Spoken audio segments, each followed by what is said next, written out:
For today's video mga idol, magtaga tag saging kay nahinog na sa punuan. Basig hiunhan tag kaon anis mga kabog, daghan na ba kayong kabog dres probinsya, labi na kay Kidulog Kalibunan, sus daghan kayong kabog. Manggawa sa mga kabog ani magabi kanon gining saginga gyud. May gani nakita nako ganiha daghan nagilo-yilo na ang mga hinog. Mao ni nga ato na ning tag-on kay para di ta maunhan sa kabog. Sala pa kay nahihinog. Ato din ning lihiag-lungag niya mga idol. Ya daghan kayong salamat sa inyong pagtan-aw mga idol.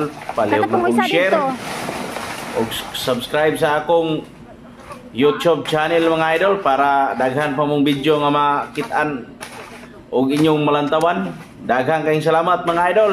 O dili na kay nako tas-on pag istorya kay mahurot po na akong istorya maulaw ta. Ako na iyo pa. Tara dako kay nga bulig oh. Unya nahingdan siya sa punuan. Duha ni kubulig. Binta ra yung ulay kawatan kay manghinog jud sa punuan. Napay isa dito tag-o nato ron.